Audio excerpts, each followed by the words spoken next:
Ya saya mohon maaf, kita itu cuma seperti ini, kita orang biasa, dan saya bukan dai yang populer seperti apa yang panjenengan katakan. Intinya, kenapa kok saya malam Selasa kemarin bilang seperti itu?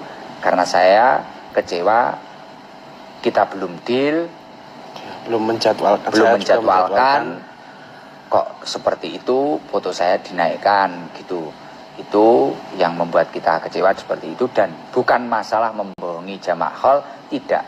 Tapi yang kecewa itu jamaah-jamaah yang ingin mengikuti saya, ingin mengikuti kita. Assalamualaikum warahmatullahi wabarakatuh. Saya Muhammad Idam dari Karanggayam, Serengat, Blitar, dari keluarga Majelis Taklim Sabilul Taubah. Dan ini samping saya, kiri saya ini adalah rekan saya Muhammad Ilham Burhanuddin, atau rekan saya yang biasa dipanggil Jibor, yang biasa membantu mengatur jadwal saya. Mohon maaf sebesarnya, malam hari ini sekitar jam 3 kurang 5 menit saya mau menyampaikan sedikit klarifikasi, karena tadi sepulang saya ngaji dari Tulungagung, tadi saya itu melihat di TikTok bahwasanya ada klarifikasi dan ada kekecewaan dari teman-teman panitia Lamongan yang saya katakan kemarin pada malam Selasa kemarin. Jadi pada malam Selasa kemarin saya berbicara seperti itu tadi, seperti yang diputar oleh saudara Ilham tadi, itu di TikTok juga ada. Jangan sampai seperti Lamongan kemarin. Saya tidak merasa disowani, dan Ilham Jibor juga tidak merasa memberi jadwal. Saya bilang seperti itu.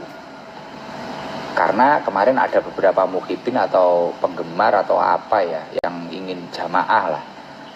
Saya mencontohkan dari beberapa yang bawa roti tar untuk saya. Itu hanya sebagian, yang lain itu banyak yang kecewa karena dikira saya itu memang benar-benar datang.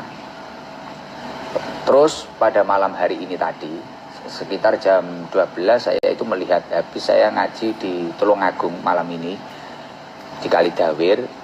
Saya itu lihat di TikTok ditunjukkan oleh anak-anak.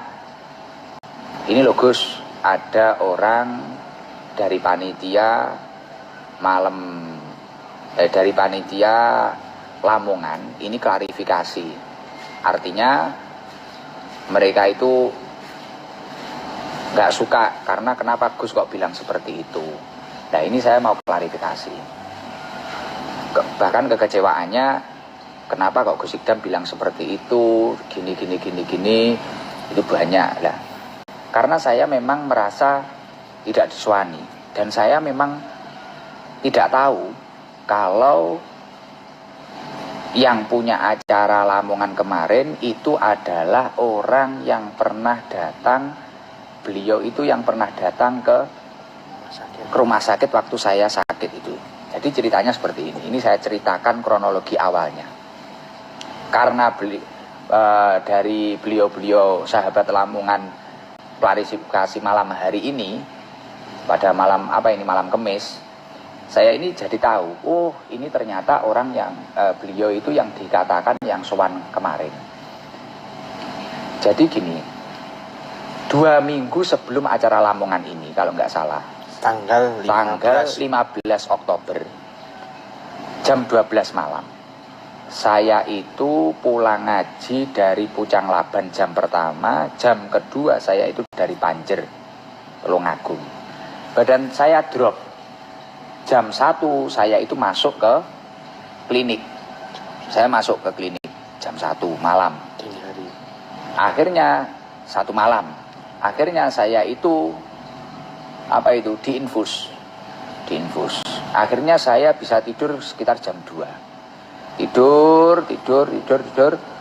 Setelah itu sekitar jam 7 atau jam 8 atau jam 9, saya lupa, sekitar jam 8 kalau nggak salah. Itu saya bangun saya itu kebelet pipis. Akhirnya saya bilang ke sahabatnya Jibor, juga salah satu supir saya, namanya Yati, aku pengen injedin. Akhirnya diantar sama Yati itu. diantar ke kamar mandi. Setelah saya keluar dari kamar mandi, Yadi itu bilang, Gus, ada tamu ingin ketemu panjenengan.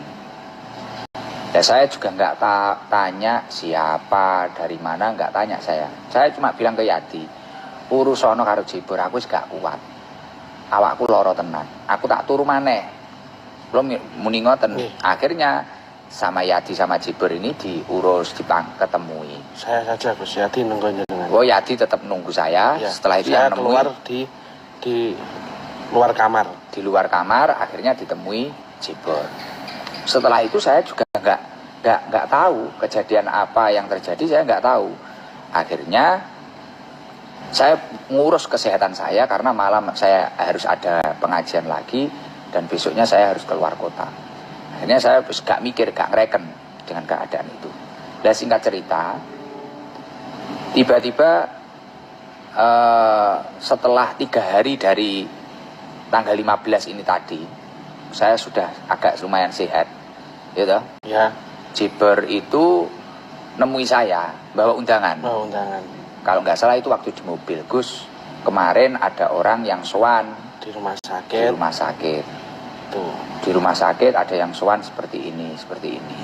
Mengantarkan undangan. Mengantarkan undangan. Dan bilang matur tengkulo juga. Niku bilangnya gini, untuk Gus Ikdam mohon dijadwalkan ini datang di Lamongan. Terus setelah itu beliau juga matur, ya gimana ya, memaksa suruh datang kalau bisa menjadwalkan. Nah di situ saya juga sudah bilang kalau Gus Ikdam mboten saged untuk datang ke situ, keranten acara tanggal 28 kita di Ngawi, dan takutnya kita juga ada acara dadakan. Itu biasanya kita kan setelah ngaji mampir ke rumah sahabat kita, dan soalnya tanggal 29-nya juga kita sudah ada acara di Kandat sore. Saya juga sudah bilang tidak bisa, tapi orang itu tetap maksa menyodorkan undangan itu. Nah saya kan juga, maksud saya mengaturkan undangan, bukan mengaturkan jadwal. Jadi Ilham itu 3 hari setelah saya dirawat di rumah sakit dengan keadaan sakit itu tadi, tanggal 15 loh itu. Ya. Itu tanggal 15 loh ya. 2 minggu sebelum hari H-nya Lamongan. Berarti tadi kalau saya hitung, itu Jibor nyodorkan undangan tadi. Jadi dia itu nyodorkan mungkin nunggu saya sehat, nunggu saya dangan. Nah, akhirnya setelah dia nyodorkan, saya baru ingat, loh Ham, oh ini berarti orang yang nyambangi ke rumah sakit kemarin. Kan saya di rumah sakit itu saya sudah bilang, oh jangan sampai ada 1 orang pun yang datang ke saya, karena saya memang benar-benar sakit. Saya itu nggak ingin ketemu siapapun. Saya pengen istirahat, saya sakit tenanan, beneran. Dan ketika saya tidak segera sembuh, akan banyak jadwal yang kita korbankan dan akan banyak orang yang kecewa, saya kasihan. Lah mengingat hal itu, akhirnya saya teringat, iki berarti H+1, setelah saya dirawat di rumah sakit, besoknya itu ada yang WA saya, Ham. Saya langsung cerita ke Ilham. Besoknya itu ada yang cerita saya, WA saya, WA pripun Gus, Jibor tanglet. Jadi aku ki dilolokne wong. Gus, jenengan niku lho, kalau nggak nemui saya itu nggak masalah. Jadi besoknya, jadi misal saya itu dirawat malam Kamis sampai hari Kamis ya. Dirawat itu malam Minggu. Malam Minggu apa pokoknya tanggal 15 itu loh. 15 Oktober, Minggu berarti Senin. Nah, kalau nggak salah Selasa itu saya di WA orang. Jenengan itu nopo ya cara istilahnya nopo kebacut, jenengan itu keterlaluan, masa nggak ditemui. Kalau yang nggak ditemui cuma saya nggak masalah, tapi yang panjenengan nggak nemui itu adalah itu kiai besar, wong para habae, para pejabat pun tunduk sama beliau. Lah ini jenengan itu kok nggak mau menghormati. Terus akhirnya saya gini di WA itu saya balas, ya Allah Mas, saya itu sudah sakit, keadaan sakit seperti itu loh, jenengan kok bisa bilang seperti itu. Ya semoga jenengan itu sehat-sehat saja. Saya bilang seperti itu.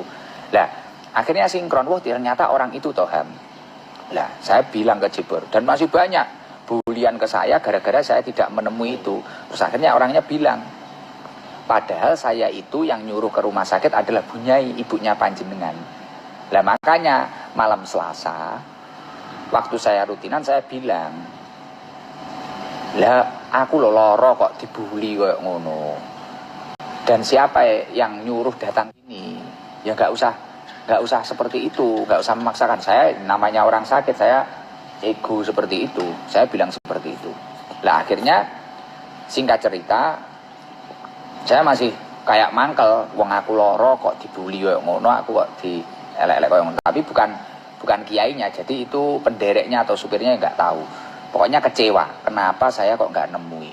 Lah padahal kalau nggak salah di video TikTok klarifikasinya sahabat yang dari Lamongan itu ada itu foto saya dituntun Yadi pakai infus, ada itu. Nah itu saya masih disalahkan dengan beberapa pendereknya itu. Ini kalau nggak nemui saya orang biasa nggak apa-apa Gus, tapi ini kiai besar. Lah bagi saya kalau saya sakit ya saya nggak peduli siapapun. Saya ini mempertahankan kesehatan saya untuk besok-besoknya, untuk banyak jamaah gitu loh. Nah akhirnya saya bilang seperti itu sama Jebor. Terus akhirnya Jebor waktu ngasih undangan itu tadi, tanggal berapa itu Mas? Tanggal 19. 19 ngasih undangan itu sudah positif, kita nggak bisa. Karena ada jadwal-jadwal yang sudah masuk lebih lama waktunya. Terus setelah itu kamu ngabari sana tanggal berapa Mas? Tanggal 24. Nah mikir saya, kita kan juga nggak ada dirian jadwal. Saya juga diam saja, kita nggak ada dirian jadwal. Menurut Ilham itu hanya sekedar undangan. Hanya sekedar undangan, kita nggak ada dirian jadwal. Biasanya kan kalau ada dirian jadwal, semisal Jebor ini dapat dari siapa atau dari mana, itu Jebor kan nyetorkan ke saya. Hari ini bisa nggak Gus? Kalau saya nanti deal, ya udah. Kita catat, kita upayakan pada hari tersebut kita berangkatkan nonton. Ya. Nanti kita rembuk dengan patwal atau rembuk dengan apa? Hari ini kita berangkatkan gitu. Lah, kita nggak merasa. Lah, karena Jebor ini dari awal nggak merasa menjadwalkan ya sesuai apa yang saya sampaikan malam Selasa kemarin. Jebor itu nggak merasa menjadwalkan, saya nggak merasa disuani kayak gitu. Ya mungkin itu ya kesalahan saya bilang merasa nggak disuani, padahal beliau sowan tapi saya nggak ketemu itu. Ya sebenarnya mungkin saya memang salah itu di situ, ya saya memang salah. Ya saya mohon maaf yang sebesar-besarnya kalau kata-kata saya seperti itu. Setelah itu tanggal 24 jam 9 lebih 29 tiba-tiba mereka mengirim pamflet dan itu ada fotonya Gus Idam. Tanggal 24 itu di WA-nya ada ya? WA-nya ada. Jam 9 lebih 29 menit. Nah, itu tim dari mereka itu ngirim pamflet, ada foto saya dan beberapa guru-guru yang lain. Ada foto saya. Nah, akhirnya kamu jawab gimana, Mas? Jam 6.29, mohon maaf, jam 6.29. Jadi setengah 7 pagi. Itu mengirim pamflet ada fotonya Gus Idam. Terus saya membalas jam 6 lebih 54. Jadi jam 7 kurang 6 menit. Itu saya membalas dengan kata-kata Gus dereng saged rawuh Bu, ngapunten. Terus beliau menjawab, injih Kang, salam kula nggih. Ya, itu berarti tanggal 24. Tanggal 24. Itu sudah clear. Sana ngirim pamflet kok Gus nggak bisa hadir. Nah, ternyata pamfletnya itu sampai hari H ya. Sampai hari H itu ya terus beredar. Lah lambat laun saya sehat, saya itu nggak sakit, saya itu sehat. Lambat laun sampai tanggal berapa itu sana acaranya 29 atau 30? 29. Mendekati tanggal 29, mendekati hari Minggu itu tiba-tiba dari Lamongan itu banyak. Ini Gus Idam datang nggak? Gini. Jamaah tanya ke teman-teman, tanya ke siapa, ke Adventato ini atau apa, tanya semua. Dan mohon maaf saya juga tidak bilang kalau Gus Idam itu sakit, Pak. Pada tanggal itu. Tadi kan dari keluarga sana bilang coba itu dilihat datanya. Dari Ilham Jebornya itu bilang kalau Gus Idam sakit, ngono toh. Kalau Gus Idam, ya sudah beruntung toh kita itu mau mendoakan kirim Fatihah. Dan setelah itu saya lihat dari kelanjutan video ada ibu-ibu bilang marah-marah. Ya seharusnya sudah beruntung toh, ngabari sakit apa itu kok dikirim Fatihah. Sudah beruntung toh itu. Saya ingin cabut Fatihahnya, ya gak apa-apa, jangan cabut. Monggo kalau ingin mencabut Fatihahnya monggo. Saya nggak sakit, saya itu pada hari itu sudah terjadwalkan dan jauh-jauh hari di Kandat, malamnya di Ponggok sama tim hadroh. Itu di Kandat sore, jadi mulai jam 12 saya sudah tidur di Kandat, sorenya saya acara, malamnya saya di Ponggok. Saya nggak sakit ya, saya di Fatihah sakit, saya bingung. Makanya saya sedikit emosi, kenapa? Seolah-olah kayak dibohongi para jamaah. Wong saya itu loh di rumah sehat ngaji. Kenapa kok tatap seperti itu? Wong itu loh infonya sudah jauh-jauh hari. Gitu loh. Kasusnya kan seperti itu. Bisa dicek di WA saya juga, kalau saya juga nggak bilang kalau Sikdam sakit. Ilham dari tadi saya tanya, kamu itu bilang mengizinkan saya itu sakit atau tidak? Tidak, sakit saya itu tanggal 15 waktu 2 minggu sebelum hari H Lamongan. Itu saya diinpus. Dan diinpus pun saya mau disuruh nemui, tapi ya saya mohon maaf yang sebesar-besarnya saya nggak bisa nemui. Setelah itu ada beberapa kejadian-kejadian seperti ini. Lah kenapa kok saya itu marah? Kenapa kok saya itu kemarin itu kecewa besar? Dan saya di majelis bilang seperti itu. Karena banyaknya jamaah ini yang kecewa. Seolah-olah saya ini kok nggak datang, wong saya itu di Kandat, di Ponggok. Nah, adanya jamaah yang buat roti itu cuma buat perumpamaan contoh sebagian.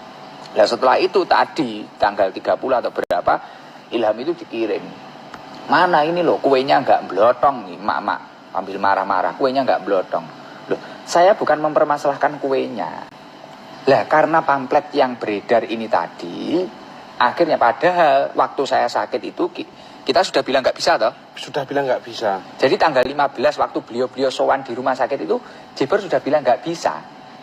Jelas toh? Jelas. Sudah bilang nggak bisa, tapi beliau selalu memaksakan dan ya memaksakan. Lah saya ya bingung, wong saya itu sudah terjadwalkan. Ya kalau saya mengupayakan di sana ya yang Kandat kecewa, yang Ponggok ya juga kecewa kalau saya memaksakan ke sana. Lah saya itu sudah bilang seperti itu. Lah di sana orang-orang malah apa itu seolah-olah saya datang.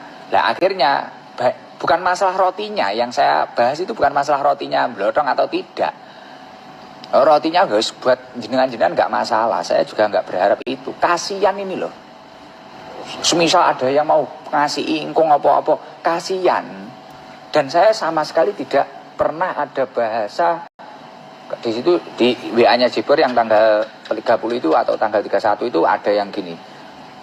Seolah-olah kayak kita itu nggak punya jamaah, ini acara Hall Kiai Besar setiap. Dan saya tidak pernah meremehkan itu Hall Kiai Besar atau tidak. Saya nggak pernah meremehkan sama sekali.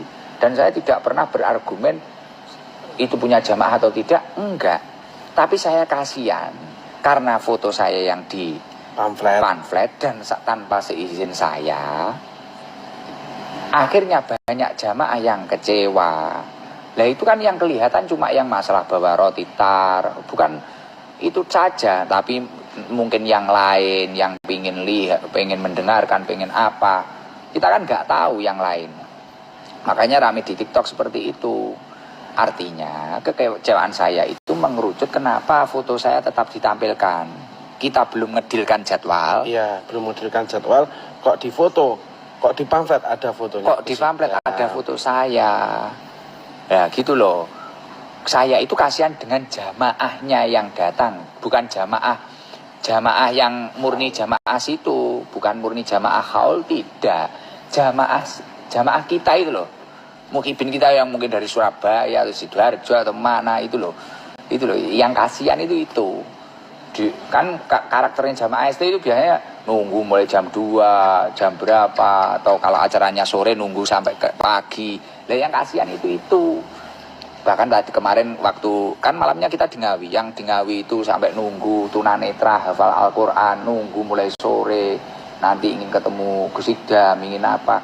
Nah itu kan yang kelihatan, yang nggak kelihatan maksudnya yang nggak terekspos itu kan banyak. Selain dari roti itu Kalau saya udah kemarin terus ada WA gini, oh, kalau itu besok mau ke sana nganter roti gini-gini, lo nggak usah diantar rotinya.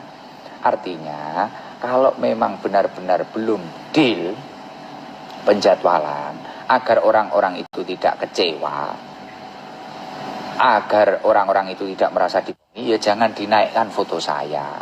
Intinya gitu ya. Ya benar ya Pak Imam itu. Intinya gitu. Terus ada tambahan lagi? Sudah Jibor? Sudah. Sudah jelas ya? Artinya saya mohon maaf yang sebesar-besarnya. Mungkin ini untuk pembelajaran untuk diri saya sendiri dan untuk yang lain.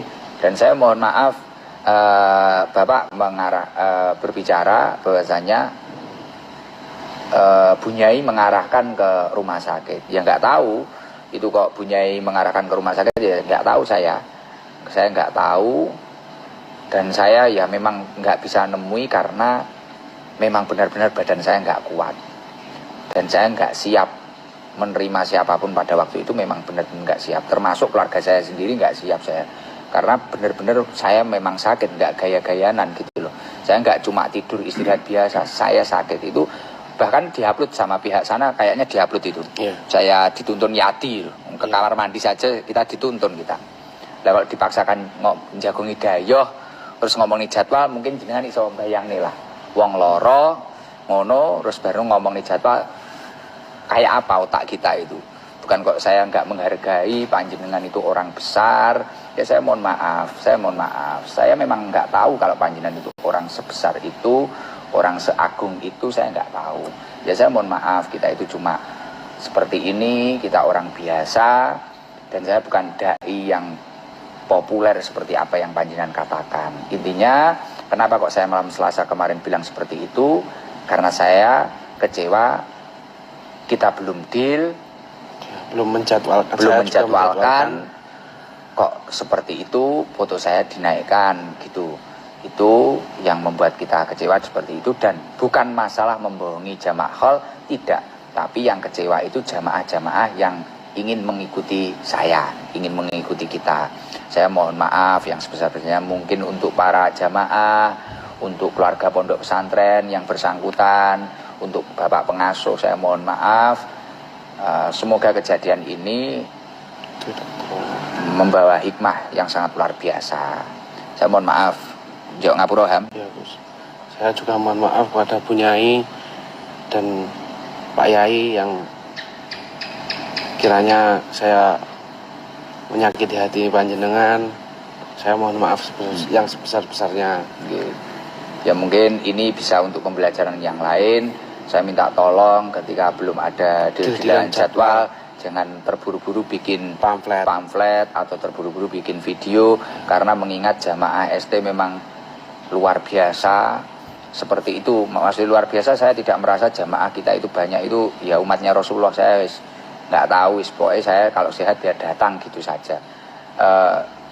Saya cuma kasihan sama teman-teman gitu loh, kasihan sama teman-teman. Makanya kadang ketika saya sakit pun, kadang kalau sudah memang terjadwal, saya berusaha untuk datang walaupun kadang di tangan saya masih ada infus, ada jarum infusnya. Jadi saya mohon maaf untuk keluarga Lamongan, mohon maaf yang sebesar-besarnya. Dan masalah roti tidak usah terlalu diperpanjang, dan masalah Fatihah pun ya tidak usah difatihai kalau memang saya sehat seperti ini. Mohon maaf yang sebesar-besarnya ya. Itu saja. Mungkin ada yang belum disampaikan apa ya? Mas Bek? Sudah ya? Sudah jelas nggih? Nggih, saya itu dari saya. Mungkin untuk ibu-ibu yang marah-marah ada suara di berikutnya setelah Bapak itu, setelah Bapak pengasuh atau Bapak siapa, saya nggak tahu, yang matur niku itu ada ibu-ibu yang bilang wis Ikdam iku nek muncul kolisane Ikdam dhewe aku wis gini, saya nggak tahu. Ya saya mohon maaf, tapi yang jelas saya tidak merasa memberikan jadwal pada waktu itu, dan yang kita terima hanyalah undangan. Dan alhamdulillah dari pihak kita sudah menjawab dengan baik bahwasanya kita tidak bisa datang, dan itu sejak pertama panjenengan hadir di sini. Dan kita ulangi lagi pada tanggal 24 Oktober. Itu pemberitahuan kedua. Tanggal 15 waktu beliau ke sini, Ya, saya juga 15 sudah atau bilang, 16 itu sudah bilang bahwasanya tidak bisa hadir. karena ada jadwal malamnya di Ngawi, terus siangnya di Kandat, Kandat. malamnya di Ponggok. Jadi memang sangat tidak mungkin ketika kita hadir. Ya mungkin kalau ada bahasa-bahasa saya yang menyakitkan, ya saya mohon maaf Mbah Yai, mohon maaf Mbah Yai, mohon maaf yang sebesar-besarnya. Saya mohon maaf ketika bahasa saya sangat menyakiti panjenengan dan keluarga panjenengan, saya mohon maaf. Mohon maaf yang sebesar-besarnya. Mungkin itu saja ya. Dari saya, wal afu minkum. Wassalamualaikum warahmatullahi wabarakatuh.